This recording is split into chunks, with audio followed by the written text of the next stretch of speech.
So we secured multiple certifications, like I mentioned, everything in this year. Post the factory functioning happened. We have opened doors, not just in India, but outside India as well. And also our approach is a bit different.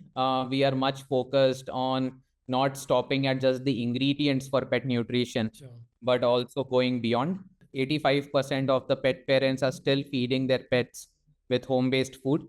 So they are not essentially buying pet food. And the 15% out of the 15% who are buying pet food or pet treats, pet supplements, the 55% market is captured by imported products. So that leaves a very small segment of the entire pet industry in India to domestic producers, where we have certain giants. A warm welcome to all. Today I'm in conversation with Ankit Taluk. He is a co-founder and CEO of Loopworm. Loopworm is involved in insect-based protein and fats. Welcome, Ankit. Thank you for your time. Thank you, sir. Thank you for having me. Ankit, let's begin by talking about your company, your background, how you started. What has been the year 2024, because we are at the fag end of year, and what you plan to do in 25, at least a brief. So Loopworm is an insect biosciences and biomanufacturing company. We process cultivated insects into value-added products, which are often sustainable in nature because insects by themselves are sustainable. And then we supply these products B2B to different industries so that we can solve their problems. Currently, we are serving the animal nutrition and the pet nutrition market, where we have two products which are currently commercialized, which is the insect protein concentrate. We have a 65% protein powder, and also an insect fat oil, which has 35% omega-3 fatty acids, 6% omega-6, and 25% omega-9 fatty acids. So these are the two products currently we are commercializing. We have a 6,000 metric tons per annum, a GMP plus HACCP and ISO 22000 certified facility. We also have the EU traces certification, along with the experience to sell across our products to 6 different countries now, in 4 different continents. So we have shipped our products to Japan, Vietnam, Thailand, Europe, US, and also to Chile and Ecuador. So that is a brief. We are now coming up with more products for the animal and pet nutrition market as well, which would be hydrolyzed proteins and chitosan, which can be used as supplements for pets. And later on, we are working on certain novel proteins, high value precision proteins, which can be used for therapeutics and diagnostics of pets and animals. My background is a dual degree in chemical engineering. I am a chemical engineer. Wow. I completed my engineering from Indian Institute of Technology, IIT Roorkee, in 2019, and immediately started Loopworm along with my co-founder Abhi, who is also my batchmate and friend. Yeah. Regarding 2024 was with ups and downs. Obviously, with a startup, it cannot be ups and ups. Yeah. We started our factory in March this year, which was a major breakthrough. It came in with a lot of efforts and pains. Obviously, to navigate all the regulatory barriers, first get the factory up and running, optimize it further so that the production is right. And so that was the first good thing which has happened in this year. The second is our certifications. So we secured multiple certifications, like I mentioned, everything in this year. Post the factory functioning happened. We have opened doors, not just in India, but outside India as well. The journey in pet nutrition is still very, very early for us. We have been supplying our products to aquaculture feed industries since 6-7 months now. But the pet industry is still nascent for us with smaller volume sales. But now we have got a major breakthrough with one of our orders going in for pet nutrition to Europe. So good times. In terms of the difficulties, yes, we want to scale up further. We want to grow our team. Like I mentioned, there are a number of different products further for the animal and the pet health and nutrition market that we are working on. So we are raising capital, and raising capital in India is always difficult because manufacturing, life sciences, and biotech Agriculture, is yes, something which absolutely. is not the core forte of the investors in India. So, just the digression, besides you, how many such companies have the factory processing insect protein in India, roughly? I know of two. Okay, that's So okay. like who are doing it at maybe not at our scale. Yeah. Like so we are ahead of them a little bit. Yeah. There, and also our approach is a bit different. We are much focused on not stopping at just the ingredients for pet nutrition, Sure. but also going beyond.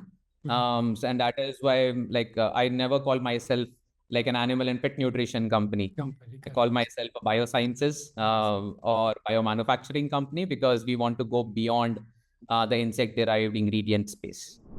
Uh, Tell me a little bit about this EU traceability, and what does it really mean to your company, and how does it open doors for you, in terms of selling in Europe? Yes, it is a very nascent industry. The insect-derived products industry is fairly nascent, like especially in the pet food domain. Um, like if you look at it, it's not just nascent in India; it's nascent globally. Because the entire industry has just picked up 10 years back the early investments in the space. Certain European contemporaries that we have, they started like raising capital at that point of time, which was around 2014, 2013, where this industry started picking up and people started talking about it. So like it's still a very long journey for the insect-based products industry. Like so because there are data points coming up, there are efficacy studies which are now being done. So people have more and more information about the entire industry. I assume that like 3 years or 4 years before, nobody was talking about it in India. Yeah, yeah. uh, but now like everybody in the industry at least knows that there's something like insect proteins, Insect insect protein. fats which are coming up as sustainable and biofunctional ingredients. Coming to your second question, um, so like EU traces, like it's like since the word is traces, Yes, it it's correct. often appears that it is related to traceability. Yeah. But it is basically an acronym. TRACES is has a full form. I don't Okay. remember the full, Sure. but it's essentially a mark that the facility is certified to supply European grade products, and they have the approval to do so. Not Okay. everybody can ship to Europe, even if it is 1 kg or if it is 100 tons. Like you need the same approvals Correct. with to ship to EU countries. A lot of non-EU European countries also follow similar regulations. Okay. So once you have the EU traces in place, all those markets also open up because it's a similar process. So essentially, what it enables us to do is first ship the products, right? Okay. That is the main thing. But it's not just that; it's also like a testament or Yes. basically a statement stating that we are in accordance with the EU laws. We are manufacturing in accordance with their laws. And like though we are in a developing country like India, sometimes our quality is questioned by the globally developed countries. But essentially, we are upright there in terms of the quality parameters that they adhere to. Yeah. In India, how has been the response from the companies who are manufacturing pet food? I know, but not the bigger companies, but the smaller companies who are doing it, are they receptive towards listening to insect pest protein vis-a-vis chicken and fish? Yes and no. So, like, one is listening about it, and one is taking the measures to adopt it, take it to the market. I think the pet food industry in India is still in the early stages themselves. Because the last time I saw some data, um, I found that 85% of the pet parents are still feeding their pets with home-based food. So they are not essentially buying pet food. And the 15% out of the 15% who are buying pet food or pet treats, pet supplements, the 55% market is captured by imported products. So that leaves a very small segment of the entire pet industry in India to domestic producers, where we have certain giants ourselves, like where Mars, Drools, like Nestle and others are there in the market who are producing and selling in India. But there are smaller niche companies who are now coming up. We are interacting with a few of them. Actually, it's a very good match because we are like an upcoming company and they are also upcoming in some sense. So like the level of risk that we both can take is more in comparison to say giants that we were just discussing. Like it's not just dogs and cats. We have seen good response from ornamental fish Yes. food producers as well. It often gets ignored, overshadowed by the dog Oh, and cat yes. food market Yes, absolutely. because the sheer volumes, and like it's rightly so, the sheer volumes that dog and cat food market has Yeah. that overpowers the rest. So ornamental fish, there's not much reptiles or small mammals, Yeah. like or wild birds in India, but globally we have seen a good adoption of insect-based products for like all of these niche pet food segments, Yeah. because it's much more easier for them to like conceive the idea that a reptile or a lizard is going to eat it, or a turtle or fish or a bird is going to eat it in comparison to say a dog or a cat.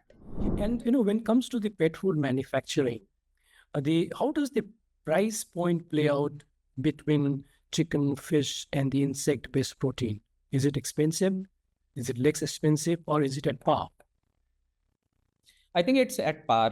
Like I cannot like comment for on behalf of the entire industry because Right. everybody has their own business development strategy. But for us, it is at par Okay. with the other conventional ingredients that are being used. I think it is at par in quality as well, or even better in certain angles, like in terms of quality, because the amount of protein, the availability of antimicrobial peptides, which is naturally there in insects, boosting the immunity of the animal consuming it. At the same time, it has certain novel biomolecules which it accumulates from the food that it eats. So it brings in its own set of benefits if included in a pet's diet.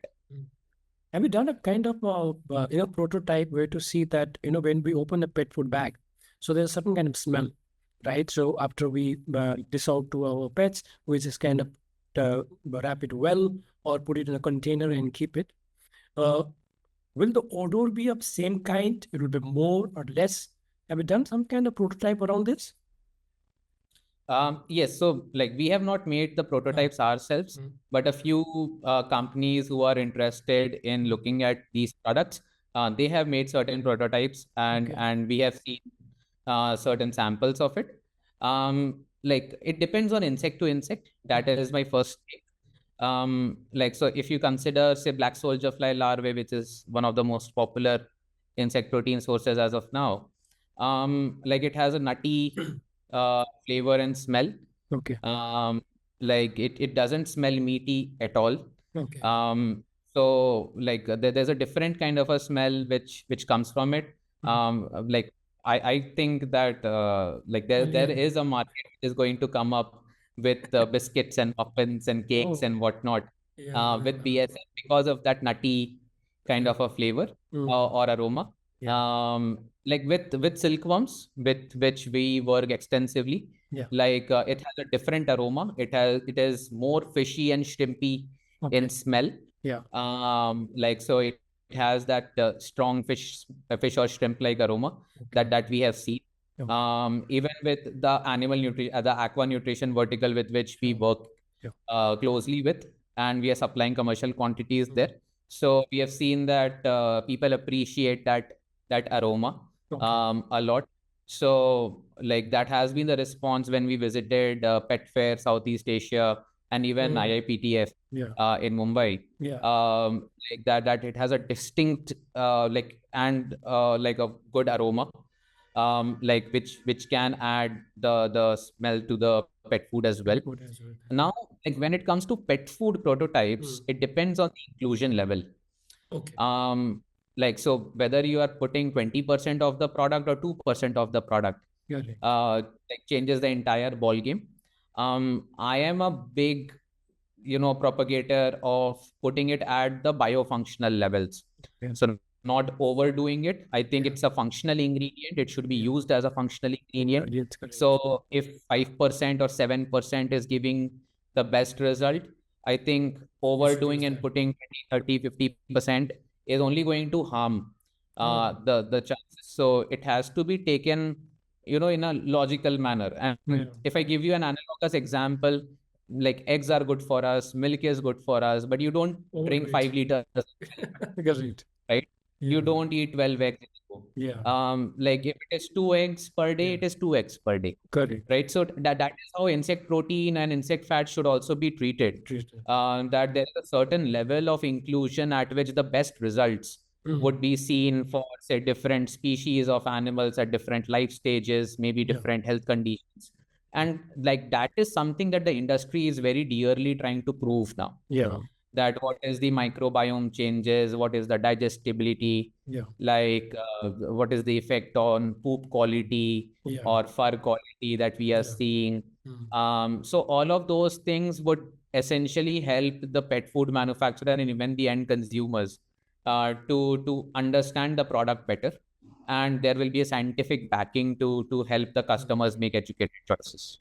So do you what do you have a conversation or the open discussion with any third party manufacturers? So not in India, but outside, yes. So outside, we are speaking to certain OEMs, like who are there in the space, especially in Southeast Asia. There are a bunch of them in Thailand, who do just that for the rest of the world. So like, and the acceptance of insect-derived products are much higher in the Southeast Asian countries, like in like Eastern Asia as well. So because there is, like, a staple nature of certain insect species that they are already consuming as human food. So like that is there, and their acceptance is much higher, because sometimes in animal feed and pet food events we have to stop people not to try it, because we don't know if we have not certified it to be a human grade product as of now. Yeah. But people end up, like, just pinching our protein powder and eating a little bit, and then they are like, oh, this has this profile and it smells like this and it tastes like this. Yeah. So definitely that is there. That is actually a very good idea, like that I got, and courtesy to you, sir, like for conducting IIPTF. That was our first pet food event in India. And like there I met a few OEMs, a few ingredient sellers as well, where, like, who recommended me something similar, that instead of hunting for or going after the pet food brands, who like are not very well versed in terms of formulations, they are good at marketing and branding the product or distribution per se. It's better that we target OEMs. At least they'll get to know about the product, they'll understand the product, maybe try out and keep a few samples ready for their future customers, which can be a good go-to market strategy for us. So like would be very keen to do that in India and abroad.